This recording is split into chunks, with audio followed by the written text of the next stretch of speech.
everybody, this is Tony Vaughn. Thanks so much for joining me here on Outside the Box on Xpnsion Network. My guest today is a man named Michael Priv, who's joining us from the San Francisco area.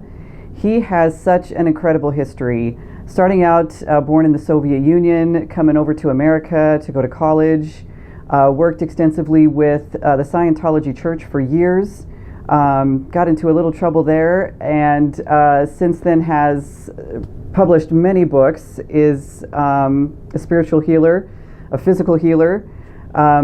It's just an incredible story of overcoming blocks, of being true to yourself, and finally knowing your purpose and living that on a regular basis. So thank you so much, Michael, for joining us. My first question is just when did you get here? When did you get to the States? How old were you? And was it an easy assimilation? Did you speak English already? So I was 19. That was 1979. I came from the Soviet Union, from what's called now Ukraine. At the time, there were different republics, but it was all the same country. USSR was, pretty much a hellhole. Yeah, I didn't speak any English particularly, but I did know some English. I actually read one book in English, but by that time, the only book I found at the time was The Hound of the Baskervilles. I don't know why. I used the dictionary a lot, and I had some basics from school. I had a couple years of English in school. So, yes, so I read that book by the time I came here at the age of 19. That is so amazing. I can't even imagine what it would be like to go to an entirely different country that speaks an entirely different language at such a young age.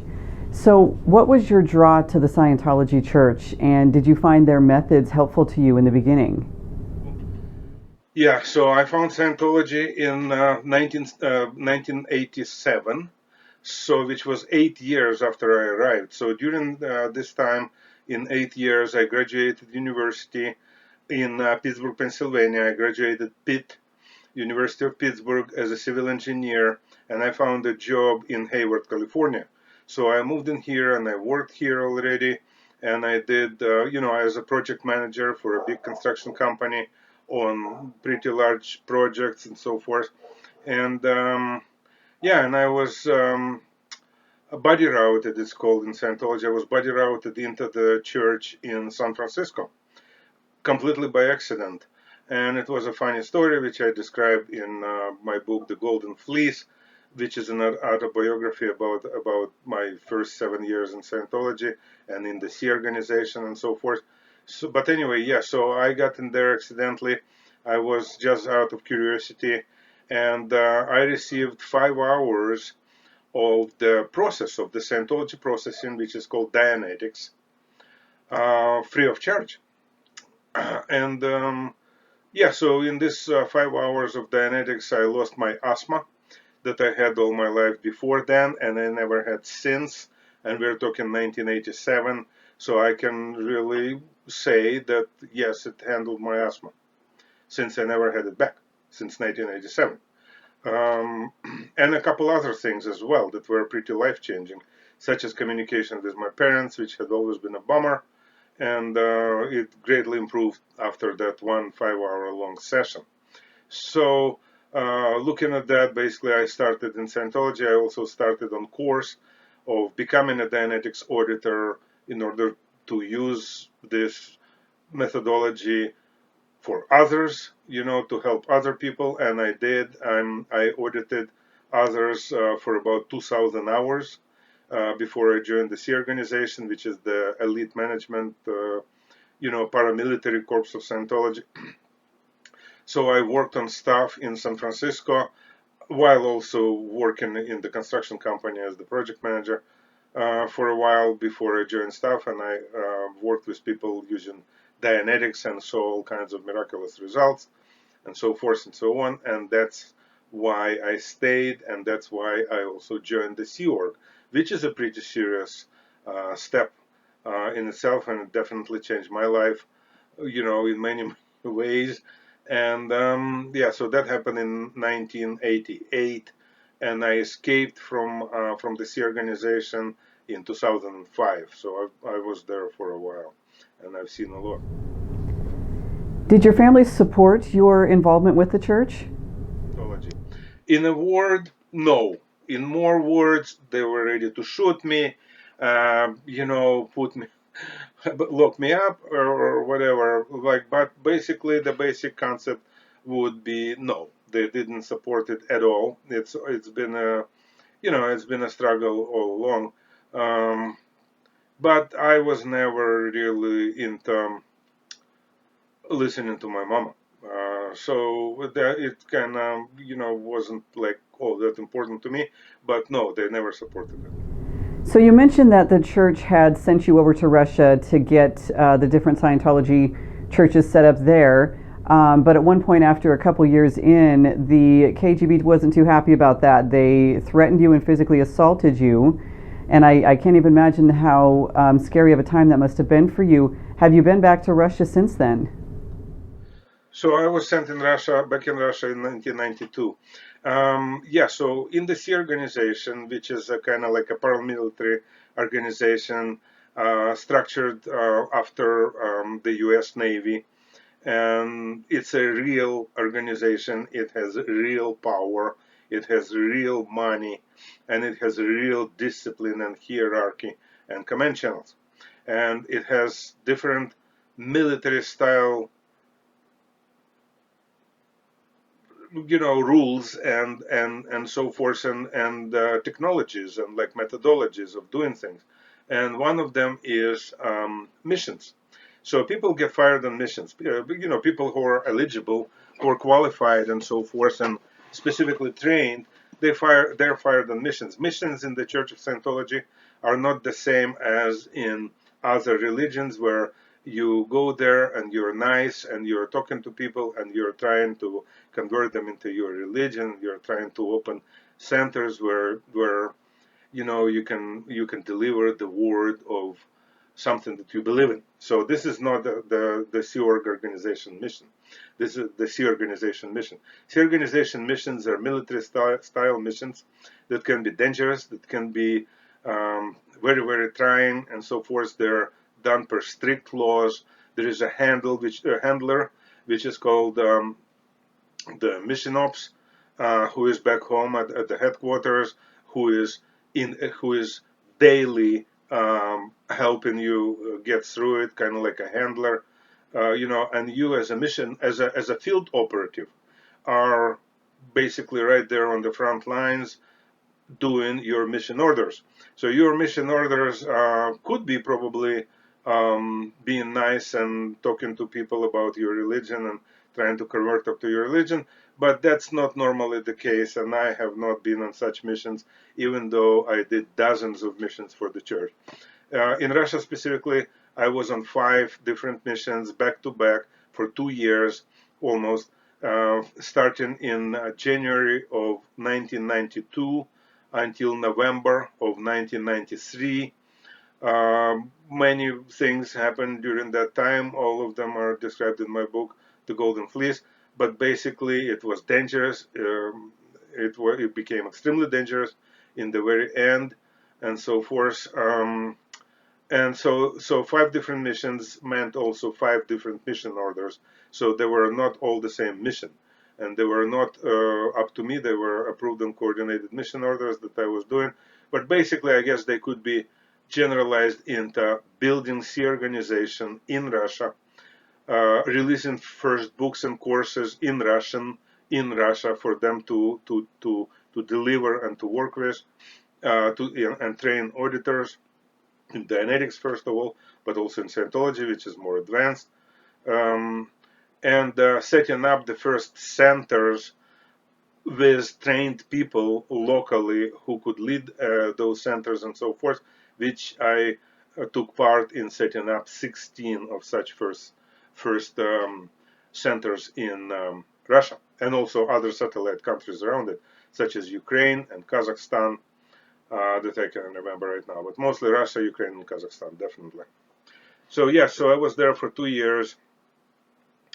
It was a scary time at times, was very trying at times. It was not always bad, but it was definitely during 2 years. I had my share of some interesting situations, including a couple times I was really up close and personal with Russian organized crime, who were trying to shake me for being like this being an American organization and so forth. They were kind of hoping to get rich and so forth and so on. It is not possible, or it was not possible at the time, to survive, to stand up against the mob, against mafia, and survive without KGB involvement.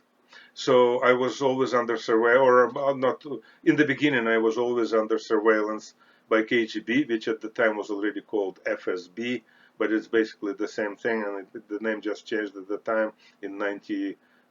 The name changed in the end of '91, and I arrived there in January of '92. So FSB. So FSB. I was under surveillance by FSB most of 1992, and then in the end of 1993 again. So mafia is not, is scared of the KGB or FSB. So the idea was to play one against the other, and I did it successfully on several occasions. Sometimes, in 1993, when something like this happened, I actually didn't have surveillance by the FSB anymore, so I had to actually get back into being under surveillance by FSB in order to pit them against the mafia. So the mafia would leave me alone. So there were some pretty interesting footwork.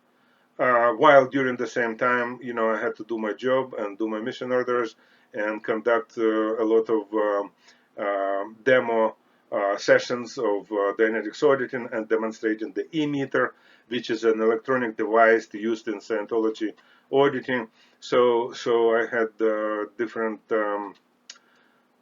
meetings and seminars and this and that, because the idea was to find some people interested in this and get them trained in administrative technology, in all kinds of things, and then have them open centers and help them open those centers, which is, like I said, I helped on 16 of such centers.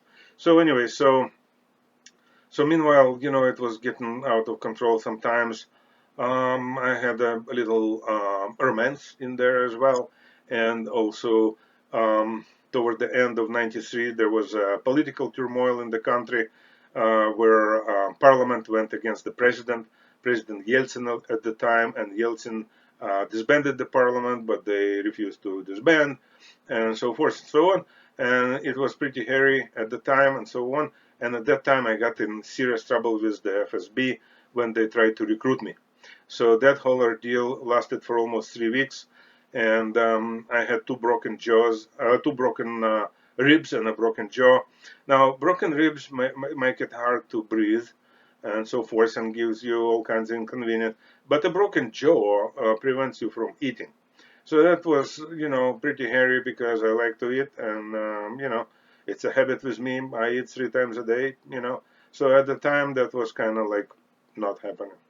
So anyway, so it looked pretty bad for me, but then my mission ops and so forth, under the guidance of my mission ops and coordinated with the orders from my command channels, um, um, our legal department, which is called OSA, Office of Special Affairs of the C organization of the Church of Scientology organization, Church of Scientology International, came into play, and they filed a lawsuit against the Russian Federation for $104 million for basically abusing me.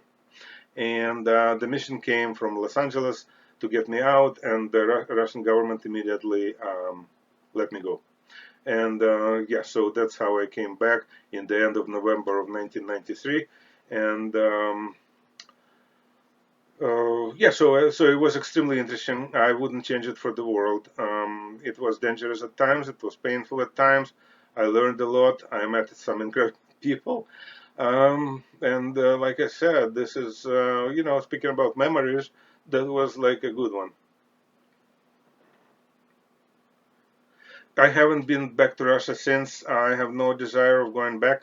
I don't like this country. I actually never liked that country, and that's why I left Soviet Union in 1979 with a great deal of difficulty, and I wouldn't go back there voluntarily unless it was really important, or I felt that it was really important to bring Scientology to that place, so that they could get better. So I had a big purpose of bringing Scientology to them. Otherwise, I would never go back. And now, since I'm out of Scientology since 2005, I have no desire of going back. So at what point did you start having different feelings about the church, and how long after that did you actually leave? So I was never enamored with the organization, with the Church of Scientology, or with the Sea Org from the beginning. I started having problems with that since 1987. From the very beginning. One of the reasons I joined the Sea organization, which is the management corps, which has the absolute power, unlimited power, absolute unlimited power. As a Sea Org missionaire on mission, you go to any of the 2,000 churches around the world, and you have unlimited powers in there. You're higher than anybody. I described some of my missions in my book, The Golden Fleece. Basically, it boils down to this. Yes, this organization, C organization, is at the very top.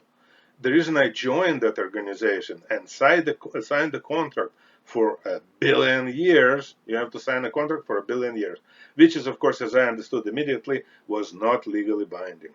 But anyway, so the reason you do that, it must be important. And my reason was, in addition to promoting Scientology, which I do like, and so forth, was also changing the organization, changing the Sea Org, changing the whole structure and everything a little bit toward.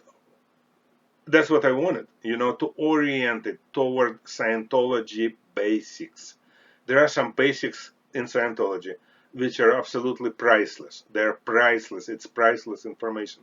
It's priceless understanding and insights into the nature of things that are priceless. So that's a part of Scientology. However, the organization itself completely ignores those basics, and it's a punitive, rude, offensive, suspicious organization, which is always in conflict with the world, and specifically with many different organizations and people and parts of that world, which is all in violation of Scientology basics. I go into that in detail in my book, and I don't want to go into detail now, but basically Church of Scientology as an organization contradicts everything about Scientology. So I understood that very early on, actually from the very first Sea Org briefing that I attended in San Francisco as a staff member of the church here.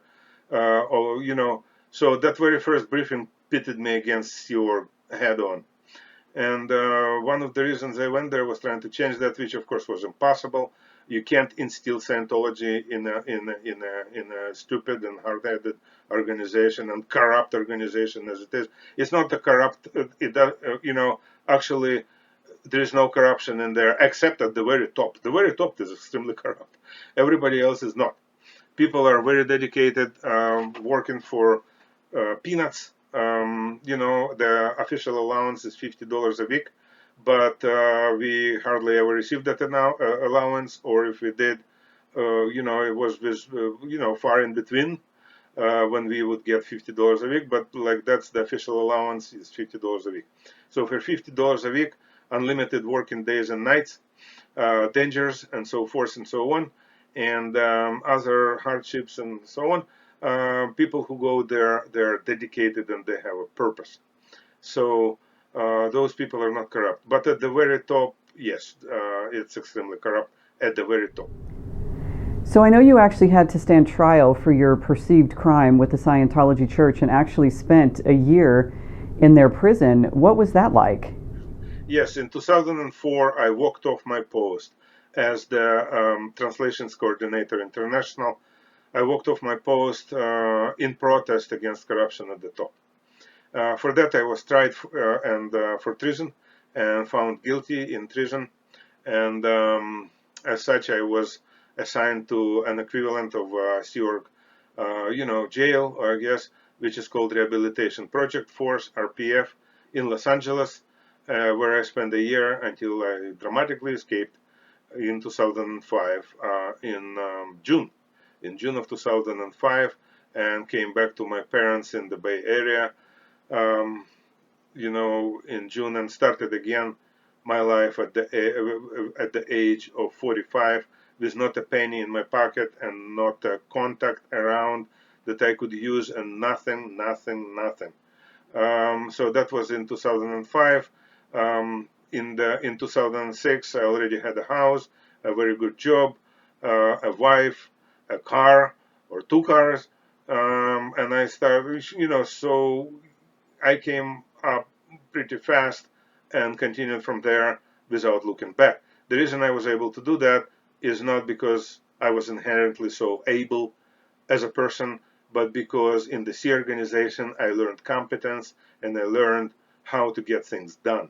It's a perfect, excellent organization for that. It definitely can teach you competence. And it taught me competence, and I'm very grateful. So on to a little bit of a lighter subject. Have you always enjoyed writing? Did you start writing after you had left the church, and what inspired you? Yeah, I've always enjoyed writing, and I always had some stories rattling around in my head, and sometimes, actually pretty often, I would tell those stories to anybody who wouldn't shut me up in time. So, but I never wrote anything until 2008.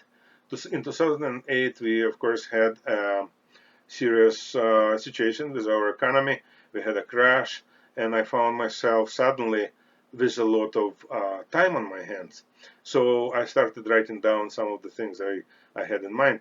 And so the first thing that came out was a novel which is called Friends of Fred, um, which is largely autobiographical, about a secret society which I called Friends of Fred, the secret society of people of goodwill, of honest people of goodwill, good people, people who help each other, and people who tolerant and good people. So it was a secret society because even though everybody belonged to it, but everybody thought that they were the only one who belonged. That's why it was so secret. So it's autobiographical. It's funny sometimes, but basically it was a novel. A first novel that I wrote was Friends of Fred. Then there was The Fifth Battalion, the sci-fi novel I had, which is, by the way, I would like to mention, that yesterday it became an international bestseller. It's international bestseller now, The Fifth Battalion. I got the seal and everything to prove it. And it was #1 in Australia, and #9 in EU, and #14 in UK, and #17 in the US, I believe the numbers are. But anyway, so it was, yeah, #1 in Australia. So Australia is my new favorite country in the world, is Australia. Yeah. So anyway, yeah. So that was my second novel, was The Fifth Battalion. I really like it. It's a kick-ass sci-fi action thriller. I really liked it. I really want to see it as a movie. And I even talked to a producer. I managed to talk to a producer, Michael Nimoy, I believe, about it, and he pointed out some drawbacks in my screenplay for this novel, and I'm going to correct that. But anyway, so that was my second novel. Then I wrote The Golden Fleece, about my first 7 years in the Sea Org and my Russian adventures, which I also turned into a screenplay already, and I'm like wrapping that up. And then I wrote 19 short stories that I released as a book, as a collection, which I called the Roto-Rooter. So where does the healing side of things come in for you? Is that something that you've always been interested in? Yeah, so in addition to these books that I mentioned, which is Friends of Fred, and then The Fifth Battalion, and then The Golden Fleece, and then my short stories collection, The Roto-Rooter. I also wrote a guide, which is right behind me, a guide for psychic healers, the Psychic Healer's Handbook, which is called You Are a Psychic. So although that's all the books I have so far.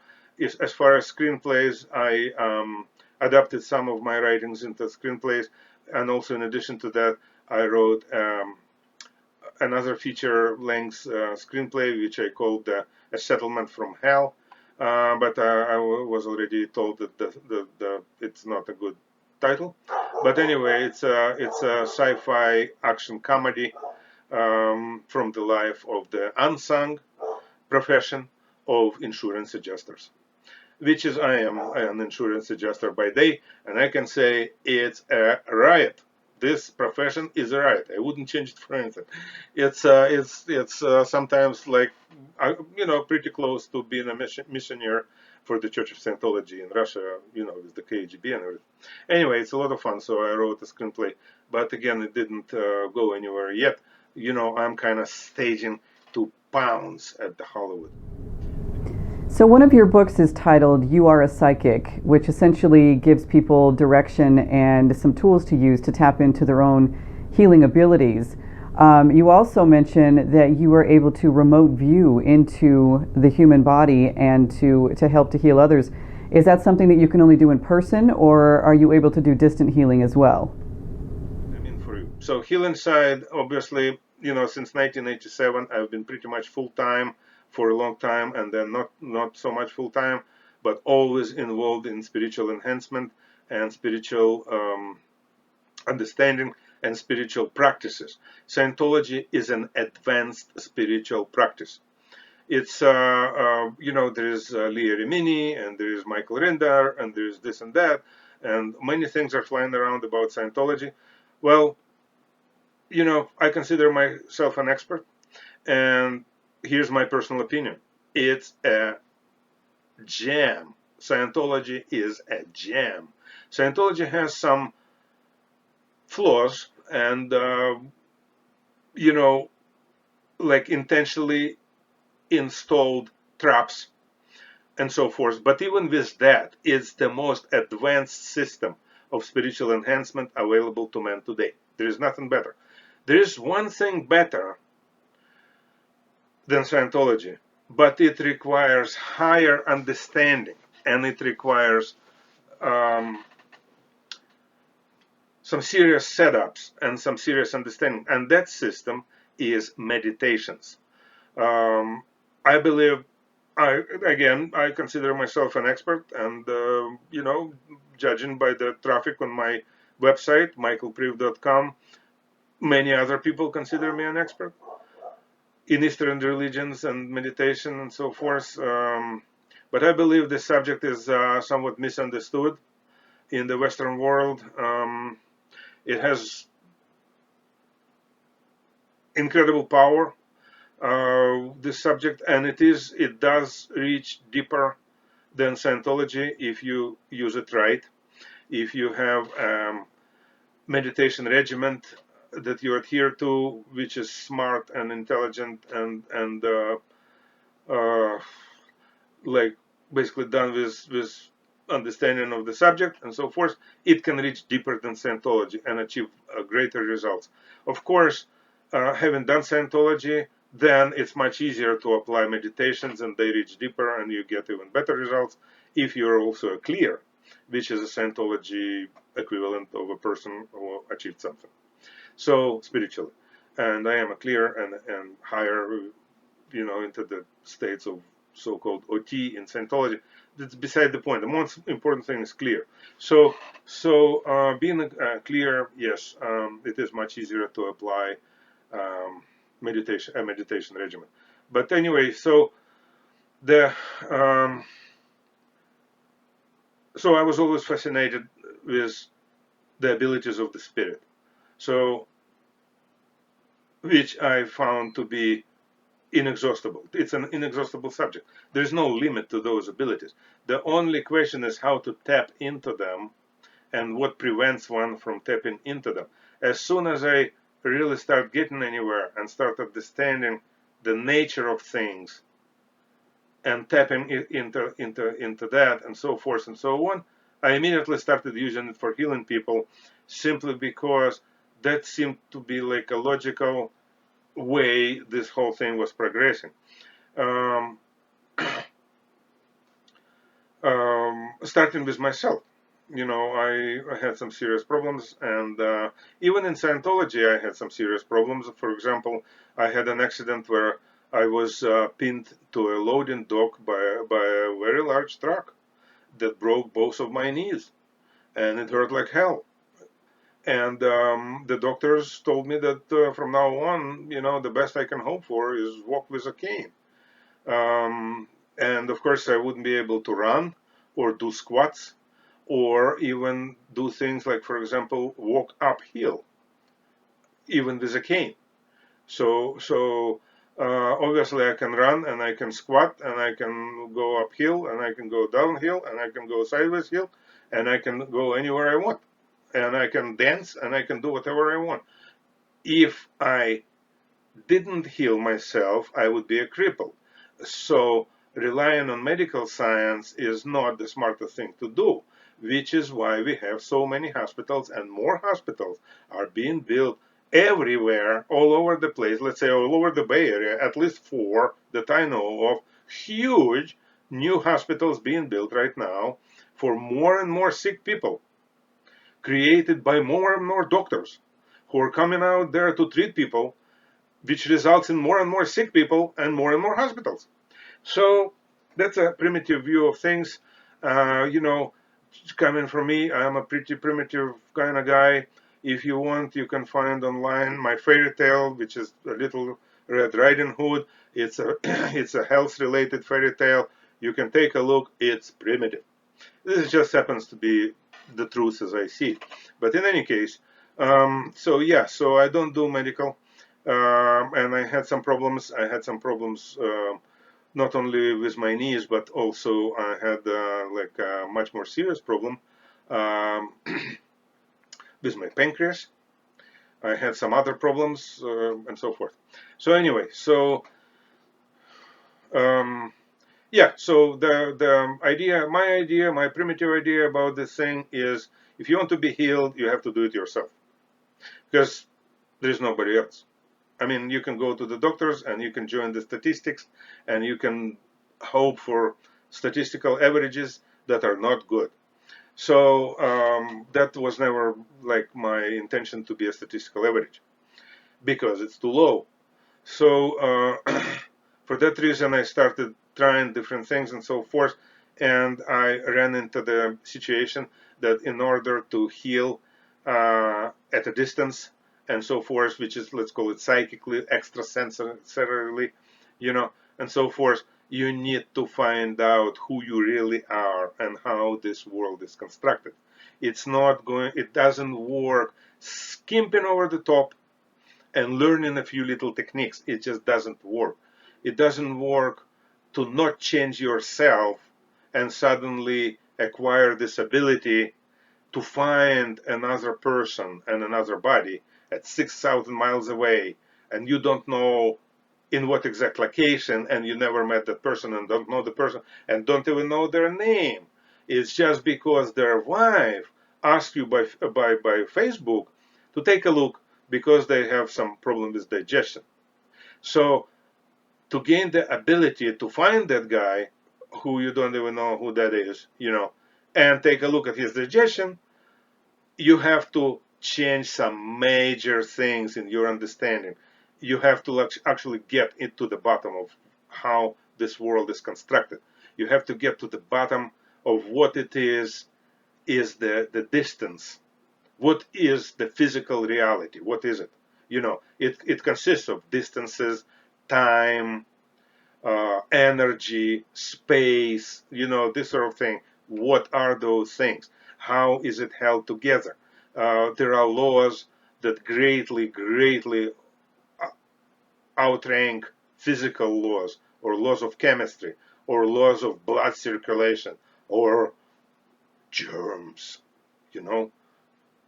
There are things tons more important than germs.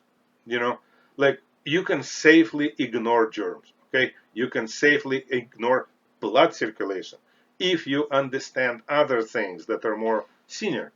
So anyway, so that's why I studied 28 different religions, 27 of them after Scientology, and applied some things and had some interesting teachers, such as Wayne Dyer, for example, whom I consider my teacher. You know, um, um, and so forth. And I did a lot of applied things. I applied many things. It's an application thing. It's not a matter of sitting there and thinking about it for a long time or discussing it with anybody. It's not what it's about. In fact, the more you get, the deeper you get into this, the less you become prone to discuss it with anybody. You just kind of keep your mouth shut. You know, if you don't, you get uninvited from pretty much every barbecue you ever got invited before to. So yeah. So the idea is that you don't go with the crowd. The crowd keeps going the way it's going, but you are now going the other way. So certain things have to change socially as well. So anyway, so that it's been a trip. It's been an absolutely wonderful journey that started in 2005. Well, it started in 1987 with Scientology, as I said, reaches deep. It's a deep spiritual enhancement system, but not deep enough for me. So I continued. I used it as a springboard, and I'm very grateful to Scientology for that. And I kept going, and yeah, and I got somewhere. I can do things that I considered impossible before, and they're totally possible. I'm a psychic. I can't predict future, other than we're all gonna die, except Cher, obviously, and maybe Willie Nelson as well. But everybody else is probably gonna die, and it's probably gonna hurt like hell. That's my prediction for the future. But so that's like not very psychic of me. But I can see at any distance. I can locate anybody, anywhere, anytime. I try to use a lot of discretion and be very touchy on the subject of whether or not I am asked or not, to preserve this complete illusion of privacy that people have, you know, and I can heal, and I can heal cancer. I can do many interesting things that I didn't know before. I don't specialize in cancer, and I hate cancers. But if I get a cancer patient, I don't back out. I help, and I can heal them. But I prefer to work with something else, because cancer makes me sick. Every time I heal cancer, I'm sick for a week. So it's a work in progress. I keep working on my own defenses. I came a long way in terms of defenses. Defenses are very important, and defenses are still a weak point for me. But I am working on it, and I'm getting better in my defenses also. So altogether, it's definitely a fascinating subject, which is why I wrote a book, You're a Psychic, The Healer's Handbook, and I have it available free of charge on my website. So in parts and in whole, even in parts, if somebody is interested in meditations, okay, here are the meditations, free of charge. You want to copy them, whatever. This is, drills. There are drills in there as well. Here are the drills, okay, do the drills. I honestly believe that with a couple of major barriers out of the way, everybody is a psychic. The only reason we don't manifest these abilities is because of only two major barriers. Actually, there's only one, which is better viewed as two components. The only barrier is lack of certainty. A person has to have complete faith in themselves, complete, unshakable, ironclad certainty in themselves in order to be a psychic. So I go over both of these points in my book, and how secrets damage you and so forth, because the communication channels have to be completely open.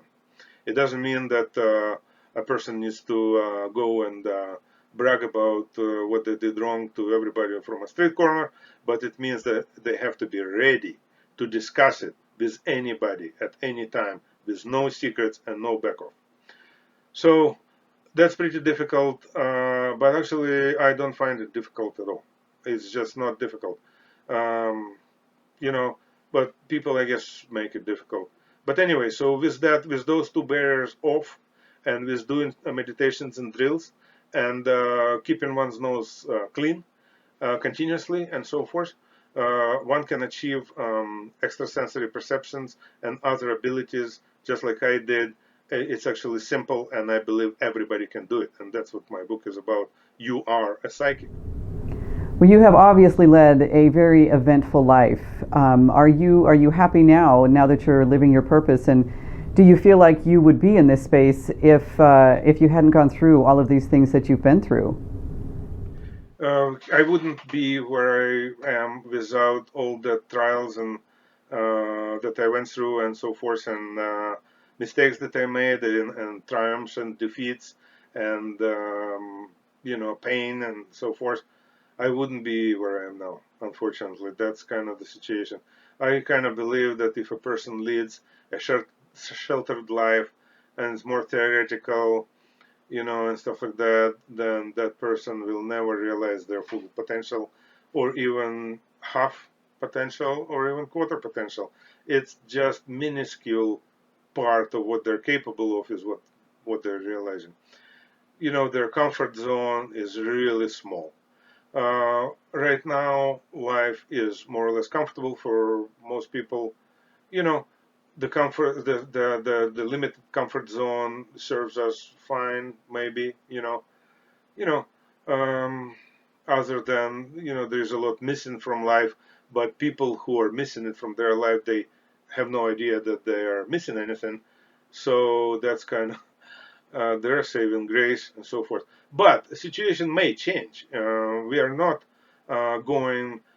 heading into the calm waters. We are heading into the rough waters in many different ways. Um, and situation may change, and we have to be ready. We don't have to be. But some people will survive better and some won't survive at all, and so forth. So this is something to think about. Definitely, is that sheltered life is actually not so good for you. So that's as far as like my thoughts on that. And definitely, you can't be a writer if you lead a sheltered life and you basically have nothing to say. The things that you want to say are not particularly grabbing anybody. You know, because you have to have something to say, which would be interesting and eye-opening or something like that to people. That's what I believe. Being a writer is about is having a message of some sort. My message is spirituality. So, am I happy where I am now? Well, yes and no. I am more happy than not happy, and I'm very satisfied with the results I got. I'm ecstatically satisfied with what I achieved in this lifetime for myself. A kid from Ukraine who grew up in a communal apartment, which means in one apartment there were two families sharing one bathroom and one kitchen.